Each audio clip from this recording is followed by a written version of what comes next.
There are known knowns, known unknowns, and unknown unknowns. But there are also unknown knowns. We are the ancient and esoteric Order of the Jackalope, a secret society devoted to unearthing and sharing this forgotten knowledge. Hey there, Lodge members, and greetings once again from the secret recording bunker. I hope everything is going okay up there on the surface. I still haven't had any communication from the Grand Jackalope over the last several weeks, so praying that you're all okay. Today's episode, The Dive Tomorrow Today, presented by number 13. To be fair, in other words, to be as random as is theoretically possible, a die must have perfect symmetry. Each face, edge, and vertex must be identical to every other face, edge, and vertex, which makes the chance of landing on any given face roughly equal. The only polyhedra that fit that description are the 5 Platonic Solids, three-dimensional shapes constructed from identical regular polygons. The equilateral triangle gives us 3 Platonic Solids, the 4-sided tetrahedron, the 8-sided octahedron, and the 20-sided icosahedron. The square gives us the 6-sided cube, and the pentagon gives us the 12-sided dodecahedron. Of these polyhedra, the 6-sided die is the most popular, being the easiest to manufacture, but the other 4 dice have a long history as well. The 4-sided die was used in ancient Sumeria to play a backgammon-like game. 12 and 20-sided dice have been discovered in ruins dating back to Ptolemaic Egypt. Having said that, for the greater part of history, the other dice were curiosities that saw little use.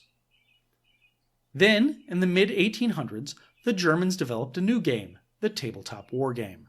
Soldiers soon found that a 6-sided die couldn't provide quite the level of randomness or detail that their mock battles needed. They embraced the other dice with relish, and even added a new one. You see, a fair die only has to be perfectly symmetrical if you're obsessed with mathematical purity. If that's a secondary concern, you can get away with using any shape whose faces are identical. One particularly useful polyhedron here is the trapezohedron, which is constructed of interlocking kite-shaped trapezoids and looks kind of like a diamond. It's particularly useful because it can be used to make a die with any even number of sides. Well, in the late 1890s, some clever manufacturer developed a process for making pentagonal trapezohedrons, a 10-sided die. By rolling 1, you could generate a number from 1 to 10. By rolling 2 in conjunction, you could generate any number from 1 to 100, which gave wargamers highly granular results they could use to make their simulations increasingly realistic. But that was about it, really. 6 acceptable shapes for dice, only one of which was widely used. In 1974, 2 Wisconsin wargamers named E. Gary Gygax and Dave Arneson gave the world a new kind of game. Dungeons & Dragons, the first fantasy role-playing game. To say that it was a huge hit is a massive understatement. The wargaming community embraced it wholeheartedly, and eventually the general public took notice. It quickly became one of the best-selling games of all time and made the game's publisher, TSR, a force to be reckoned with. Dungeons & Dragons made use of every die that Arneson and Gygax could find in their game collections. 20-sided dice were used for conflict resolution.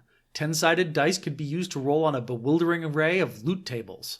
4, 6, 8, and 12-sided dice were used for different types of weapon damage. Now, TSR realized that not everybody would have these unusual dice lying around the house, so they purchased cheap polyhedral dice in bulk from China and included a full set with every copy of D&D. The game's runaway success, though, meant that the demand for these dice soon outstripped supply. TSR was reduced to shipping copies of the games with a bag of numbered chits and a coupon that could be redeemed later for a full set of dice. That brief stumble allowed new players to enter the dice-making game. After all, dice are easy money. They can be manufactured in truly staggering quantities, use only a few pennies worth of plastic, and sell for a significant markup. All you have to do is be mindful of your quality control and keep an eye on your inventory. Dozens of new companies started manufacturing polyhedral dice for D&D players, including still active giants of the industry like Game Science and Chessex. And also, the Armory. The Armory was founded by hobby store owner Roy Lippman to be a wholesale distributor of niche items like board games, model trains, slot cars, and historical miniatures. The company jumped on the D&D train early and rode it hard. They started their own private label lines of fantasy miniatures, along with the paints and brushes necessary to decorate them. And of course, they had their own dice, produced right there in Baltimore by a local plastics company. When you have a crowded market, companies scramble to find something that distinguishes their product from the competitors, and the dice market is no exception. Game Science, for instance, famously claims that its dice are better crafted and produce truly random results. Other companies produce dice with higher grade plastics and took longer to wear down and lose their shape. The Armory, on the other hand, the Armory wanted their dice to be cool. They started off small by offering dice in a wider range of more appealing colors. Then they expanded into translucent gem dice, which looked absolutely stunning. Soon they were offering such novelties as gold-plated dice, glow-in-the-dark dice, and scented dice. At their peak, the Armory was producing over 5 million dice per year, but they were always looking for the next big thing that could help them move product. The next big thing came from John Handwerk, a freshman at Virginia Tech. There was a huge gap in the numbers you could generate with dice, from 20 to 100, and if you're trying to create a simulation of real life, there are circumstances where 20 potential outcomes were not enough, but 100 outcomes, or even 50 outcomes, were way too many. There were solutions to generate numbers in between. You could roll modifier dice, but the tables felt weird. You could roll multiple dice and total them up, though that would give you an uneven distribution of results that might not be desirable. Handwerk looked at some of the polyhedra that fell into the second category of fairness, wondering if some of them could fill that gap. Many of the shapes were unwieldy or impractical to make, or had a strange and impractical number of faces. One shape leapt out at him, the Rhombic Triacontahedron, a 30-sided shape composed entirely of golden rhombuses. To fit legible numerals on each face, the die would have to be a monster, double the size of most other dice, about the size of a ping-pong ball. Some plastic manufacturers thought a beast like that would be impossible to make. Handwerk thought differently. But he didn't have the resources to make the die himself, so he sold the idea to the Armory, and they set their plastics guys on it immediately. As expected, there were problems. The mold for the 30-sided die cost $15,000, about double the price of the molds used for other dice. The large size of the mold required more plastic, which increased the chances of gas pockets being trapped inside the finished product, which meant the resulting dice did not roll true and were more fragile. Eventually, the Armory was able to iron out the kinks and bring the 30-sided die to market in 1982 at a price point ranging from $1 to $3, depending on whether it was opaque or translucent, inked or plain. They marketed the die as the Super Random Number Generator and the Die of Tomorrow today. They even put some of those translucent rejects filled with gas pockets on the market as soda pop dice. And it sold. Boy, did it sell. But why? Well, first, it was novel. The first new die the role-playing game business had seen. That novelty was enough to generate the first few wave of sales easy.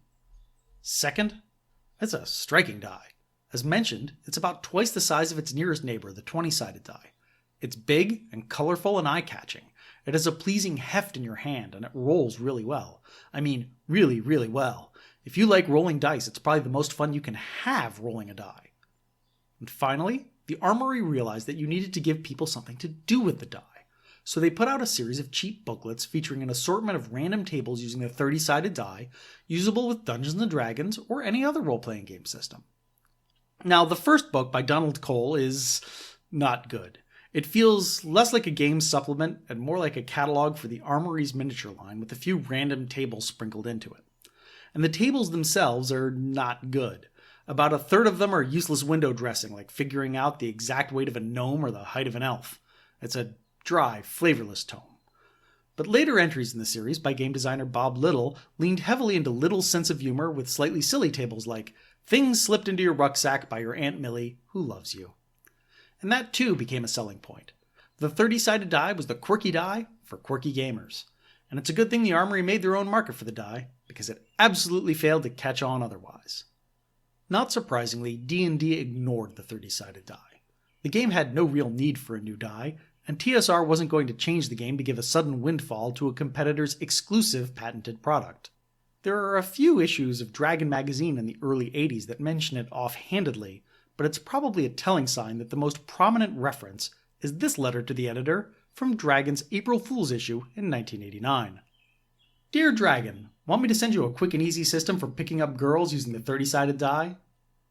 Yes, but not for publication. It didn't really catch on with other games either. Even Earthdawn, Fast's attempt to combine the let's roll a ton of dice mechanic from Shadowrun with a determination to use every die a D&D player might have lying around, ignored it. Its use was mostly restricted to niche games like comedy RPG Tales from the Floating Vagabond, racing board game Formula D, and convention time waster Button Men. So for years, the 30-sided die remained the weird niche die, absent from most gamers' dice bags and largely unused by even the few quirky gamers who bought them.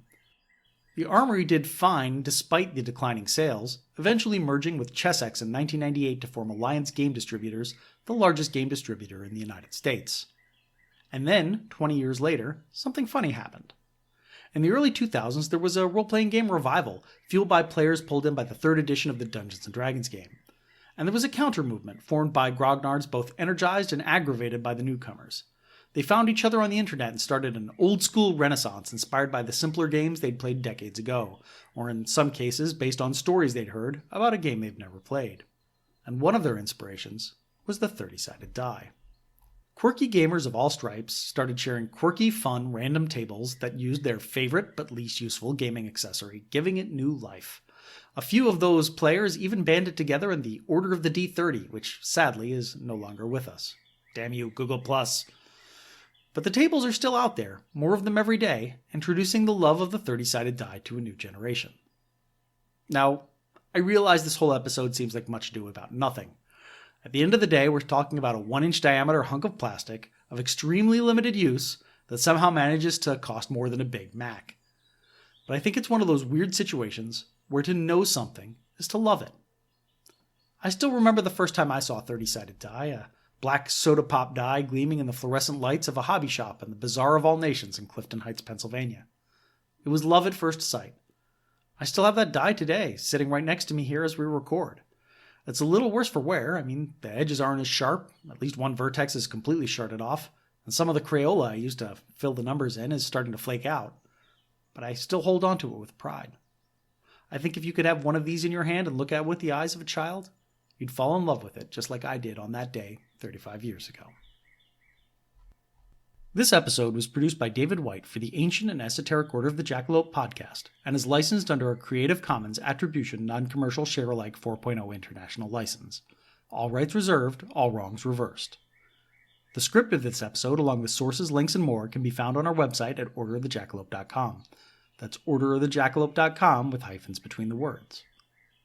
You can keep up with our research, release schedule, and more on our social media accounts. We can be found at Order Jackalope on Twitter, Instagram, Tumblr, and Reddit. That's Order Jackalope without hyphens because our branding is inconsistent. If you enjoyed this episode, please share it with your friends, or your enemies, or even total strangers. We're not picky. Hey, you! Want to join the fastest growing secret society in the nation? Of course you do. But before you can be initiated into the hidden secrets, you've got to share a hidden secret of your own. Visit our website at orderofthejackalope.com for more information. Woo! Natural 30! Woo! Did it! Only took 2 tries.